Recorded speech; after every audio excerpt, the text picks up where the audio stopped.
उसको फोकस तरीके से काम करने शुरू किया। और मुझे लगता है कि अब नॉर्थ ईस्ट में भी उसी स्तर से विकास हो रहे हैं जैसे देश के और हिस्सों में हो रहे हैं। और अब हमारा जो जीडीपी ग्रोथ है नॉर्थ ईस्ट की ओवरऑल, वो देश का एवरेज ग्रोथ से ज्यादा है। इसलिए उन्होंने अष्टलक्ष्मी भी कहा मोदी जी। बाकी देश में अभी जितना ग्रोथ हो रहा है उसका लगभग 1.5 गुना उससे ज्यादा नॉर्थ ईस्ट का इकोनॉमिक ग्रोथ रेट है इस वक्त। इसलिए मोदी जी ने अष्टलक्ष्मी कहा। हाँ, अष्टलक्ष्मी थी इसलिए कि वो इसको एक लकी सिंबल, हमारे सूर्य उदय जो है पूर्वोत्तर से होता है। हाँ। तो ईस्टर्न इंडिया जो है लकी होते हैं। हाँ। Eastern part. हाँ। तो इसलिए अष्टलक्ष्मी कि 8 राज्यों का मिलन जो है हमारा देश के लिए एक आशीर्वाद के हिसाब से हमारे लिए शुभ है। इस तरीके से संकेत प्रधानमंत्री जी ने दिया है। और सब लोग कहते थे कि आखिरी गांव है, मोदी जी ने कहा यह आखिरी नहीं पहला गांव है। वो इसने कहा कि देश का जो भूगोल होता है, देश का जो साइज होता है, वो तो उसके सीमा से तय होते हैं। आप लोग जैसे दिल्ली में बैठते हैं और दिल्ली के लोग हैं, या जो सेंट्रल इंडिया में जो लोग बैठते हैं, तो वो सोचते हैं कि हम देश का सबसे मध्य में है, देश का केंद्र में है। लेकिन देश का जो शेप है, देश का साइज है, वो तो बॉर्डर से शुरू होते हैं। और कोई भी देश अगर सुरक्षित सीमा है तो देश सुरक्षित है। तो उसका जो बॉर्डर में जो गांव थे, पहले उसको आखिरी गांव, लास्ट गांव कहते थे।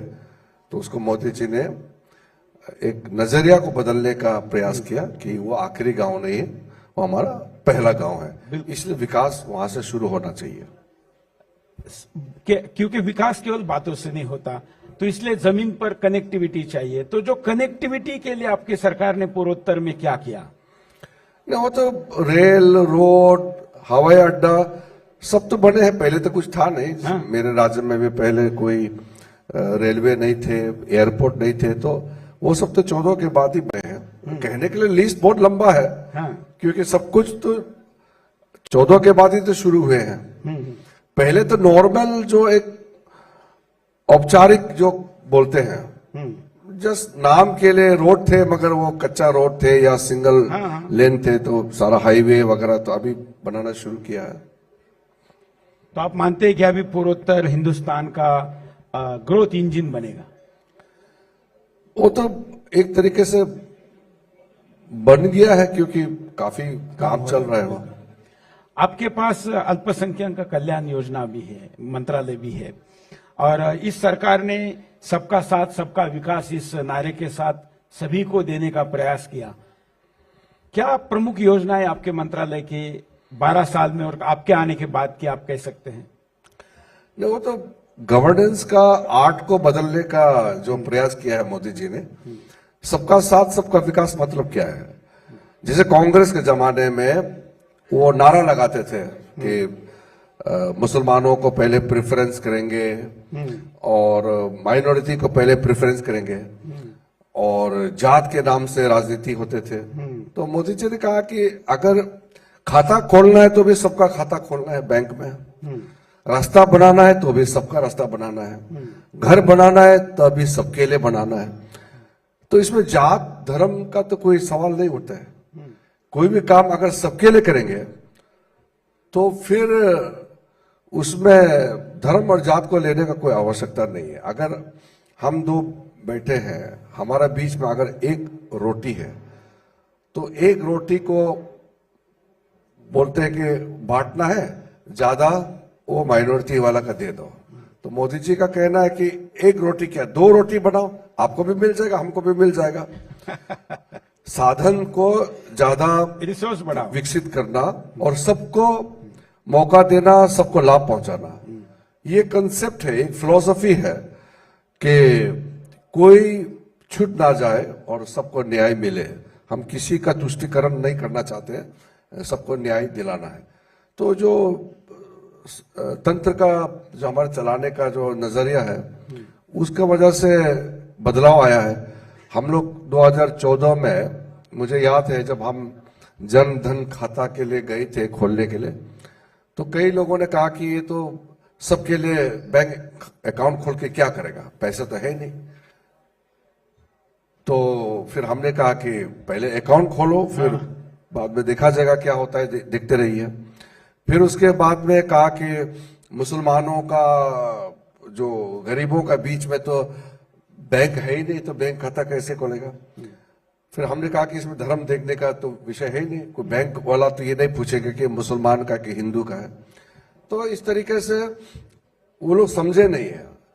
फिर बाद में देखा तो वही बैंक खाता में तो सबका पैसे जाता है, जो भी आपका लाभ मिलने का है सरकारी काम का। फिर उसके बाद डिजिटल कैंपेन किया, फिर लोगों ने मजाक उड़ाया, गरीबों के घर में तो कोई डिजिटल सामग्री तो होते नहीं है, इस देश डिजिटल में ये possible ट्रांजैक्शन नहीं। कैसे होगा। चिदम्बरम जी ने कहा था इस तो देश में नहीं, सिर्फ possible चिदम्बरम ही नहीं, सारे कांग्रेस लोग ने कहा कि ये पॉसिबल नहीं है। तो आज 2026 में ये पॉसिबल हो गए हैं।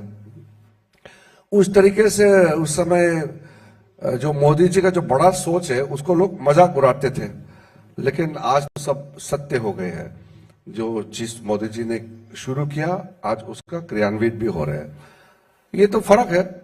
प्रॉब्लम क्या है कि ये सोशल मीडिया आने का वजह से लोग डाइवर्ट हो जाते हैं, अटेंशन जो है सच्चाई की ओर नहीं, वो फेक न्यूज या जो प्रोपोगेंडा होते हैं। और बहुत सारे लोग तो धंधा ही फेक न्यूज फैलाने का धंधा करते हैं, तो उससे कुछ लोग भ्रमित होते हैं। अभी लगभग देश में कम से कम 400-500 यूट्यूब चैनल है जो एकदम समर्पित तरीके से भारतीय जनता पार्टी और सरकार के खिलाफ में न्यूज चलाते रहते हैं। एजेंडा उनके लिए किस्मत ये है कि आजकल यूट्यूब में व्यूअरशिप आने से पैसे मिलते हैं, तो उसका खर्चा भी निकल जाता है। लेकिन व्यूअरशिप तो कोई अच्छे लोग तो देखते नहीं है, उनके इकोसिस्टम आपस में ही देखते रहते हैं। आप देखिए ये यूट्यूब चैनल में न्यूज का नाम से वो लोग चैनल खोले हुए हैं, लिए वो कोई न्यूज चैनल तो है नहीं है, वो बेसिकली एक प्रोपेगेंडा के लिए चैनल बनाया गया है। मैं तो देखता नहीं हूं क्योंकि हम लोगों के पास इतना समय तो है नहीं, लेकिन हमको अच्छी तरह से मालूम है 2014 में जब हम दोबारा सरकार में आए तो कुछ न्यूज रीडर या न्यूज एंकर या कुछ जर्नलिस्ट है, उनका रंग सामने में आए, क्योंकि उससे पहले वो लोग अलग अलग न्यूज में न्यूज पढ़ते थे और न्यूज दिखाते थे। हमको तो नहीं मालूम था ये कम्युनिस्ट थे या लेफ्टिस्ट लोग थे, क्योंकि उनका लेफ्टिस्ट कम्युनिस्ट लोग बहुत चालाक होते हैं, तो वो अपना इमेज को बहुत सुंदर से वो लोग छुपाते हैं। निष्पक्ष और जो राष्ट्रवादी जो लोग होते हैं, जैसे आप हैं, आप भी बहुत राष्ट्रवादी हैं तो जो राष्ट्रवादी विचार रखने वाले लोग थोड़ा भोला होता है, सीधा होता है, वो सीधा सीधा बोलते हैं और वो दिख जाता है कि वो देश के लिए कुछ भी कर सकते हैं। लेकिन जो वामपंथी वाला होते हैं वो बहुत चालाक होते हैं, तो वो अपना इमेज को बहुत अच्छी तरह से छुपाते हैं। तो ये सारे जो नाम कई है, मैं तो नाम अभी कहना नहीं चाहता हूं क्योंकि बहुत ज्यादा है। अब तो लोग उनको वो लोग भूल भी चुके, इसलिए उनका नाम लेने की जरूरत भी नहीं। नहीं भूले मतलब क्या है कि वो गायब तो नहीं हुआ ना, वो तो यूट्यूब चैनल और कहीं ना कहीं कहीं सोशल मीडिया में तो रहता ही है। ऐसा बहुत ज्यादा संख्या नहीं है। हमारा देश में वामपंथी और राहुल गांधी जी जैसे लोगों को प्रमोट करने वाला बहुत ज्यादा नहीं है, ये लोग 6-7% है देश में, लेकिन लगभग 80% सोशल मीडिया स्पेस को वो ऑक्युपाई करते हैं। आपका न्यूज, सुदर्शन न्यूज का कितना व्यूअरशिप है, कितना रीच है, वो तो मैं नहीं बता सकता हूं, लेकिन एक चीज तो मानना पड़ेगा कि जो भी राष्ट्रवादी चैनल है वो प्रोपेगेंडा और अपना न्यूज पैकेज जो अट्रैक्टिव पैकेज करते हैं उसमें आप वामपंथी लोगों का मुकाबला नहीं कर सकते हैं। उनका संख्या कम है। क्योंकि झूठ चमकीला होता है। झूठ सिर्फ नहीं, वो चालाक होते हैं वो लोग। तो वो लोग बहुत अच्छा से दिखा सकते हैं। तो हमारा देश में जो ऐसा लोग को इंटेलेक्चुअल मानते हैं और जो राष्ट्रवादी होते हैं उसको लोग सोचते हैं कि पढ़े लिखे नहीं है। वो शुरू से ऐसा हो गया, अभी नहीं, हजारों साल से एक प्रथा चलते आ रहा है कि हमारे देश में कुछ लोग हैं जो आक्रमण करने वालों को समर्थन करते हैं। यस। और जो अंग्रेजी अच्छा बोलते हैं उसको बहुत ही इंटेलिजेंट आदमी मानते हैं हमारे देश में ज्यादातर लोग। और जो हिंदी बोलते हैं सोचते हैं कि ये तो देसी है। खेल भी देखिए, जो क्रिकेट खेलते हैं, गोल्फ खेलते हैं, टेनिस खेलते हैं, उसको इज्जत ज्यादा मिलता है। और जो कबड्डी खेलते हैं, खो खो खेलते हैं, कलड़ी पट्टू, ठंगता, गटका, जो देसी खेल खेलते हैं उन खिलाड़ियों को सम्मान कम देते हैं। क्योंकि मानसिकता ऐसा बन गया है कि जो गोरे चमड़े होते हैं वो ज्यादा खूबसूरत है, वो सुपीरियर है, जो काले होते हैं वो तो बदसूरत है। ऐसा मानसिकता पैदा कर दिया है। आपका बेटा अगर अफ्रीका में पढ़ता है तो आप कोई फक्र महसूस नहीं करते हैं। आपका बेटा इंग्लैंड में, ऑस्ट्रेलिया, अमेरिका, कनाडा में पढ़ेंगे तो आप फक्र से बताते हैं कि मेरा बेटा इंग्लैंड में है, अमेरिका में है, ऑस्ट्रेलिया में है। ये बहुत बड़ा बीमारी है हमारा देश में। किसी आप अमेरिकन को बुला करके फिल्म फेयर अवार्ड दीजिए बंबई में, या किसी यूरोपियन को दिल्ली में बुला करके कोई भी अवार्ड दे दीजिए, वो न्यूज नहीं बनेगा।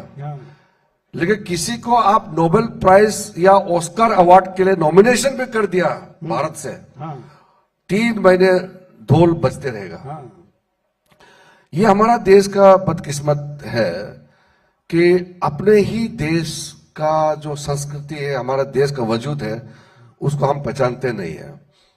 मैंने बचपन से देखा है हमारा देश का सबसे कमजोर होने का एक कारण यही है कि हम अपना संस्कृति को और अपना पहचान, अपना वजूद को हम ऊपर नहीं उठाते हैं। इसलिए जो वामपंथी विचारधारा कहां से आया? विदेशों से आया है और उसको प्रमोट कर रहे हैं। हमारा देश में जागरूकता काफी आया है। अब ये वामपंथियों को तो हमने किनारा करके रखा हुआ है। अब ये वोट हासिल करके चुनाव नहीं जीत सकते हैं तो ये सोशल मीडिया के माध्यम से अपना एजेंडा चलाते रहते हैं। तभी तो आज राहुल गांधी जैसे लोग और उसके साथ कई लोग हैं देश के खिलाफ लगातार बात करते रहते हैं और विदेशों में भी जाकर के अपना देश का खिलाफ बात करते रहते हैं। मुझे लगता है कि आपका चैनल कुछ वो चंद चैनलों में से है जो देश के प्रति लगाव है और कोई भी न्यूज कार्यक्रम। हम तो मोदी सरकार आने के पहले भी ऐसे ही थे। नहीं, आप सरकार से नहीं बने ना। मैं तो विचारधारा का बात करता हूँ। बिल्कुल। हम लोग तो बचपन से हम ऐसे ही सोचने वाले लोग हैं। हम विद्यार्थी परिषद के साथ जुड़े तो बीजेपी तो सरकार में तो नहीं थे।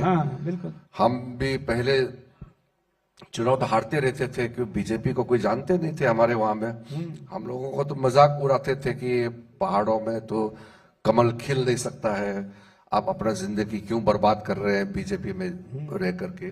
फिर भी हमने काम किया।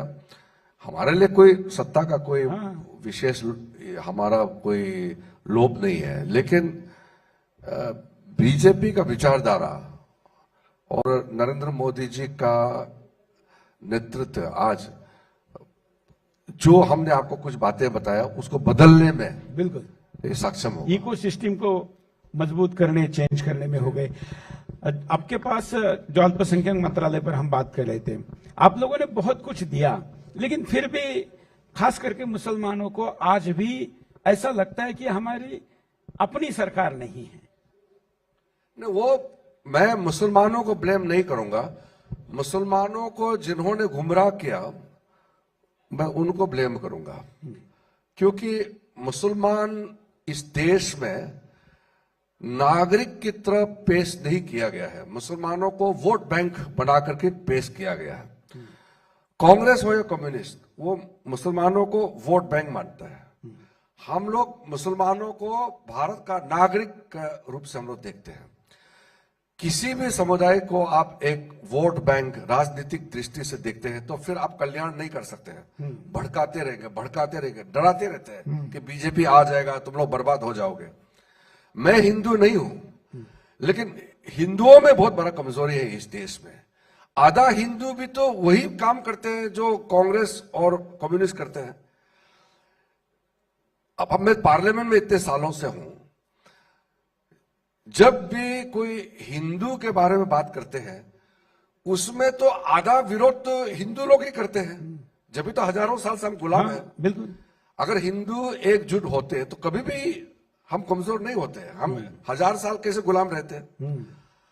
आज भी आप देखिए कई पार्टी है, सिर्फ कांग्रेस, समाजवादी और कम्युनिस्ट सिर्फ नहीं है, कई पार्टी है इस देश में जो हिंदू को गाली करके अपना वोट बैंक बनाते रहते हैं। उसी से तो देश को काफी नुकसान हुआ है। इसलिए मैंने कहा मैं हिंदू नहीं हूं, लेकिन हमारा देश में सरकारी नोटिफिकेशन के हिसाब से 6 समुदाय है जिसको माइनॉरिटी कहते हैं। हिंदू है और बाकी 6 समुदाय है। लेकिन हम तो सेकुलर मुल्क में रहते हैं तो हमारे लिए कोई मायने नहीं रखते, सब बराबर है। लेकिन कांग्रेस के जमाने में जो नोटिफिकेशन निकला उसमें मुसलमान, ईसाई, सिख, बौद्ध, जैन, पारसी इसको माइनॉरिटी डिक्लेयर किया गया है। ठीक है, कोई आपत्ति नहीं है। लेकिन उसको माइनॉरिटी डिक्लेयर करने के बाद फिर बार बार कहना कि माइनॉरिटी जो है इस देश में सुरक्षित नहीं है। तो मैंने कई बार सवाल उठाया है कि मुझे एक माइनॉरिटी दिखाइए जो डर से हिंदुस्तान छोड़ के विदेश चले गई है, मुझे दिखाइए।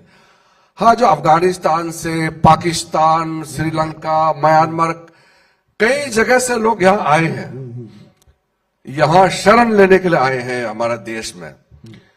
लेकिन हमारा देश छोड़ के दूसरे जगह में शरण लेने गए हैं, मुझे ऐसे चीज बताइए, एक उदाहरण दीजिए। मिलेगा नहीं? नहीं मिलेगा।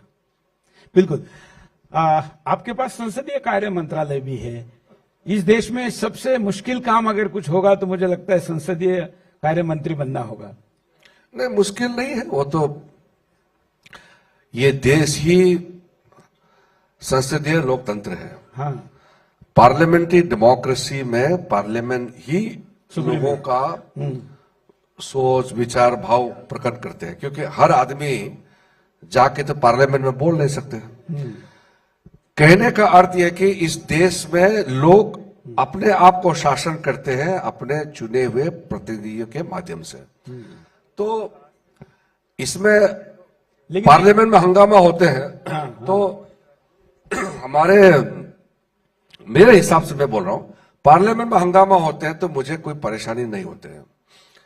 पार्लियामेंट में तो हंगामा होगा ही। इतना बड़ा लोकतंत्र में चुने हुए प्रतिनिधि एक जगह जमा होते हैं तो हंगामा तो होगा ना। मुझे कई कॉलेज और स्कूल के बच्चे कभी कभी बोलते हैं कि सर पार्लियामेंट में इतना हंगामा क्यों होते हैं। अरे पार्लियामेंट में हंगामा होगा ही, इसमें ये आप गलत फहमी मत रही है। ये कोई राजा नहीं है यहाँ पे, या कोई डिक्टेटरशिप नहीं है, कोई मिलिट्री रूल नहीं है।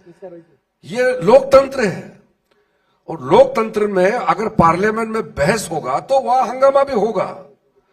इसमें कोई परेशानी होने का कोई बात नहीं है। परेशानी तब होती है जब लोकतंत्र को कमजोर करने के लिए पार्लियामेंट्री डेमोक्रेसी को ही अगर कोई हाईजैक करना चाहता है तो मुझे चिंता होता है। अगर वहां बहस नहीं होगा, सिर्फ नाराबाजी और सिर्फ वहां व्यवधान ही होगा तो फिर वो तो अच्छी बात नहीं है। मेरे लिए पार्लियामेंट चलाना कोई मुश्किल बात नहीं है। मुश्किल ये है कि राहुल गांधी जैसे लोगों को कैसे सुधारा जाए। मैंने शुरू में सोचा था कि सुधर जाएंगे, धीरे धीरे सुधरेंगे, लेकिन वो सुधरे नहीं है, वो तो बिगड़ते जा रहे हैं क्योंकि उसके पीछे में लोग लगे हुए हैं। देखिए, आपसे बात से सब सहमत है। नहीं, सहमत मतलब मैं सही बात को बता रहा हूं। क्या है कि पहले में एक शिष्टाचार होते थे, जैसे कि मैं चुनाव लड़ा, आप चुनाव लड़ा, जो भी जीतेगा तो मुझे उसको कांग्रेचुलेशन देना है ना। आपको मैं कांग्रेचुलेशन बोलूंगा कि नहीं बोलूंगा? बिल्कुल। जैसे आज किसी भी राज्य में चुनाव होते हैं, कोई मुख्यमंत्री बनते ही नरेंद्र मोदी जी उसको विश करते हैं कि आप मुख्यमंत्री बन गए हैं, आपको बधाई। तो बधाई देता है, ये शिष्टाचार है। राहुल गांधी जी आज तक चुनाव हारने के बाद जीतने वाला को बधाई देता नहीं है। हारते ही तुरंत बोलते कि चोरी करके जीता है। मतलब इसको कैसे आप पेश किया जाए, इसलिए मैंने कहा, जब वो भी नए नए सांसद बन के आए थे, हम लोग तो कॉन्टेम्पररी है, मैं सोचते थे राहुल गांधी जी मैच्योर्ड नहीं है, आगे जाकर के मैच्योर्ड होगा, ये मेरा उम्मीद था। और क्योंकि उस समय तो वो एक युवराज जैसे था। हम लोग तो पार्लियामेंट में मेहनत करके सुबह सुबह 6 बजे कागज तैयार करके सवाल पूछने के लिए, अपना काम करने के लिए भाषण तैयारी करते थे और पढ़ते थे। उनको तो ये सब जरूरत नहीं है। राहुल गांधी जी के तो लिखित सब तैयार करके आ जाते हैं, पूरा फौज तैयार होते हैं। अचानक 2 बजे बोलेंगे कि लोकसभा में राहुल गांधी का भाषण होगा। वो कोई प्रधानमंत्री नहीं है, रक्षा मंत्री नहीं है, होम मिनिस्टर नहीं, कोई मंत्री नहीं, कुछ नहीं। सीधा वहां से नोटिस आता है स्पीकर ऑफिस से कि 2 बजे राहुल गांधी बोलेंगे। सारे कांग्रेस के जमावड़ा हो जाता है सुनने के लिए वहां, और पूरा ताली बजाने के लिए वहां बैठा हुआ है। तो ये ट्रीटमेंट कैसे है? हम भी एमपी है, वो भी एमपी है, उसको ट्रीटमेंट क्यों देना चाहिए? अगर वो आज के दिन में नेता प्रतिपक्ष है, तो अगर वो आज भाषण देते हैं तो उसका मायना रखता है, क्योंकि वो नेता प्रतिपक्ष है, उसका एक संवैधानिक गरिमा है। लेकिन उस समय तो वो कुछ नहीं थे। तो तब मैंने देखा कि चलो नए नए हैं, उसको युवराज की तरह लोग एकदम फौज लगे हुए हैं। वो आगे जाकर के धीरे धीरे जिंदगी में जब असलियत का सामना करेंगे, जब कठिन परिस्थिति का सामना करेंगे, तो लोग सुधरेंगे, ये तो उम्मीद है। तभी मैंने कहा कि राहुल गांधी जी शुरू में जैसे थे उससे सुधरने का तो कोई नाम ही नहीं ले रहे। आपकी उम्मीद टूट गई है? उम्मीद टूटा नहीं, वो तो और बिगड़ गई ना। अब तो पहले तो कम से कम थोड़ा उसका जो भाषण थे ड्राफ्ट करते समय सोच के बैलेंस ड्राफ्ट होते थे। आजकल तो पूरा ब्लैक एंड व्हाइट देश का खिलाफ भाषण करते हैं। कितना गिरा है। सोरोस एजेंडा चल रहा है। सोरोस का एजेंडा तो है, लेकिन वो बच्चा तो नहीं है ना कि उसके एजेंडा में चलना चाहिए क्या? आपका परिवार को, आपका पूरा पार्टी को इतना मौका दिया है कांग्रेस पार्टी, और राहुल जी के परिवार को इस देश ने जो मौका दिया है, कल्पना भी नहीं कर सकते। बिल्कुल। और कोई आगे इतना मौका मिलेगा भी नहीं। लेकिन 1947 से लेकर के हम आज तक अमीर राष्ट्र क्यों नहीं बन पाया? अमीर राष्ट्र यानी कि विकसित भारत बनने का प्रक्रिया 2014 के बाद शुरू की है। और मोदी जी ने टारगेट रखा कि हम पिछले 75 साल में हम विकसित राष्ट्र नहीं बन पाए, लेकिन जो आने वाला 25 साल है उसमें तो हम विकसित बनना चाहिए। तो 100 साल का टारगेट में हमने लगभग 70 साल तो बर्बाद किया, 60 साल तो कांग्रेस और उनके सहयोगियों ने बर्बाद किया। हमारे पास सीमित समय है, लेकिन मोदी जी ने कहा कि हम डबल स्पीड से काम करेंगे तो 2047 में हम विकसित राष्ट्र बन सकते हैं। हम जैसे लोग जो गांवों से आते हैं, दूर दराज से आते हैं, हम तो एमपी बनने तक 2 दिन पैदल चलते थे गांव के लिए। तो बाद में मैं खुद सांसद बनने के बाद हमने अपना गांव के लिए रास्ता बनाया। तो आप ये सारे चीज को देखिए ना कि हम कांग्रेस के जमाने में इतने सालों तक 60 वर्ष तक हम क्या कर रहे थे। इसलिए मैंने कहा कि सोशल मीडिया का वजह से काफी डाइल्यूट हो गए। आपने आपके गांव की बात की तो मैं भी हमारे गांव की बात कर लेता हूं। हमने भी नागालैंड में अंतिम गांव है रोजाजो, उसको गोद लिया है। जब मैं वहां 2018 में गया तो सड़क नहीं थी, बस नहीं थी, मोबाइल का नेटवर्क भी ठीक से नहीं चल रहा था। हमने वहां बस शुरू की, वहां पर सड़क बनवाई, वहां पर के बच्चों को गोद लिया और आज वो सुदर्शन में पत्रकारिता करे। तो इतने वर्ष क्या कर रही थी सरकारें, बड़ा प्रश्न था। नहीं, उसमें देखिए पहले जैसे कि मैं आपको उदाहरण दे रहा हूं, इलेक्ट्रिसिटी एक्ट बनाया पार्लियामेंट ने, उसमें रूल जब बनाया तो पूरा तहसील या एक ब्लॉक होते हैं, अगर ब्लॉक में इलेक्ट्रिक लाइन पहुंच गया तो उस एरिया को इलेक्ट्रीफाइड माना जाता है। बाद में सुधर के उसको गांव में अगर इलेक्ट्रिसिटी का लाइन पहुंच गया तो वो गांव को इलेक्ट्रीफाइड माना जाता है। हालांकि 60% इलेक्ट्रिफिकेशन नहीं हो पाया है। तो बाद में अटल जी के समय में इसको कहा कि नहीं, हर घर में बिजली पहुंचेगा तब उसको हम इलेक्ट्रीफाइड माना जाएगा। तो अब तो मोदी जी ने स्तर ही बदल दिया, कंसेप्ट ऑफ डेवलपमेंट बदल गया ना। अब तो घर घर में पानी पहुंचाना है, हर घर का बिजली और बल्ब भी पूरा उसमें, घर के अंदर में चूल्हा जलाना, गैस पहुंचाना। तो अब इंडिविजुअल लेवल पे डेवलपमेंट पहुंच गया। पहले तो एरिया में छूने से ही उस एरिया को पूरा मिल गया, ऐसा कंसेप्ट था। तो विकास का भी पैमाना होता है, वो काफी बदल इसलिए गया। दीनदयाल जी ने कहा था कि अंतिम व्यक्ति तक पहुंचना चाहिए। तो दीनदयाल जी का सपना को मोदी जी ने पूरा कर रहे हैं। हम लोग, मैं 35 साल से मैं राजनीति में हूं, मैं 8 चुनाव लड़ चुका हूं। मैंने 8 चुनाव लड़ते समय पहला चुनाव से लेकर के आज तक मैंने बदलाव को देखा है। पहले का चुनाव में तो हम लोग प्रचार करते थे कि हमारा एरिया में हम स्कूल लाएंगे, हमारे एरिया में हम बिजली लाने का कोशिश करेंगे, हम हमारे एरिया में रोड पहुंचाने का कोशिश करेंगे। शुरू का जो हमारा प्रचार का जो स्टाइल यही था। अब सिर्फ स्कूल होने से नहीं होगा, स्कूल क्वालिटी स्कूल होना चाहिए। अब हमारे गांव नहीं, घर घर तक बिजली होना चाहिए, घर घर तक पानी पहुंचना है, घर घर तक रोड पहुंचना चाहिए। तो ये इंडिविजुअल लेवल तक का बदलाव, ये तो मोदी जी के समय में ही क्रियान्वित हो रहा है ये सब चीज। पहले तो भाषणबाजी ही चलते थे, बिल्कुल, कुछ था नहीं उस तो समय। डिलीवरी महत्वपूर्ण हो गई है। बिल्कुल। तो वैसे तो आपके साथ बातचीत में एक मुझे फिटनेस का सवाल पूछना था, लेकिन हमने, मुझे ऐसा मेरे मन में आ रहा है कि एक फिटनेस पे अलग से कॉन्क्लेव किया जाए, जिसमें फिटनेस पर किरण जी का एक अलग सेशन किया जाए। नहीं, फिटनेस आप लोग तैयार है ना? देखिए, ये तो मानना पड़ेगा कि हमारा देश में ज्यादातर लोग फिट नहीं थे। अभी भी पूरा फिट नहीं हुआ। मैं दुख लगता हूं इस बात को, सचमुच में। हमारा, आप किसी भी कॉलोनी में चले जाइए, जब मैं यूनिवर्सिटी में थे, लॉ पढ़ रहे थे, मुझे ताजुब लगता था दिल्ली में कि 60-65 इयर्स में लोग चल नहीं पाते हैं, लुढ़क लुढ़क के चलते हैं। कितना अनफिट है। बिल्कुल, ये समाज को चिंता करना चाहिए। हमारे वहां 80 साल के लोग भी आराम से दौड़ते हैं। मेरे पिताजी कितना बूढ़ा हो गए, अभी भी आराम से घूमते हैं। बहुत फर्क है। मैंने अपने जिंदगी में एक चीज सीखा है कि कठिनाई कितना भी क्यों ना हो, मैं खुश रहूंगा, और परिस्थिति जैसा भी क्यों ना हो, मैं फिट रहूंगा। बिल्कुल। अगर आप फिजिकली फिट नहीं हैं, आपका बाकी चीज कोई मतलब नहीं रखता। बिल्कुल। लेटते रहेंगे, भाषण देते रहेंगे, कुछ काम नहीं करेंगे।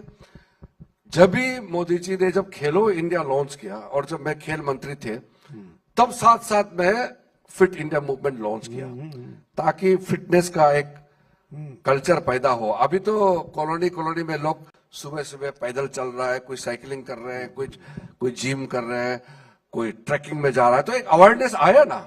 मैं कह रहा हूं कि 100% नहीं हुआ अभी भी, लेकिन जब फिट इंडिया कैंपेन किया, उसके वजह से हमारा देश में फिटनेस का स्तर काफी बढ़ा है।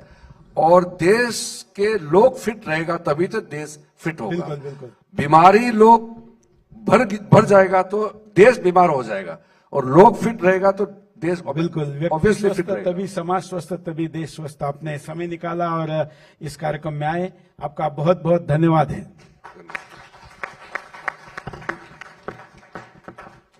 धन्यवाद माननीय मंत्री जी। और कहा भी जाता है कि मंत्री जी अपने बेबाकी के लिए जाने जाते हैं, और जब हम अक्सर देखते हैं जब संसद का सत्र चल रहा होता है तो सहमति और असहमति के बीच में कैसे सामंजस्य बिठाना है, माननीय मंत्री जी ये जानते समझते हैं। और आभार व्यक्त करते हुए प्रधान संपादक डॉक्टर सुरेश चौहान के जी।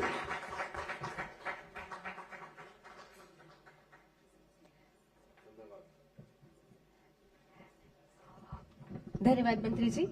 और इसी के साथ हम अपने अगले सेशन की तरफ बढ़ रहे हैं। तालियों के साथ स्वागत कीजिए। हमारे बीच आ चुके हैं केंद्रीय जल शक्ति मंत्री श्री CR पाटिल जी।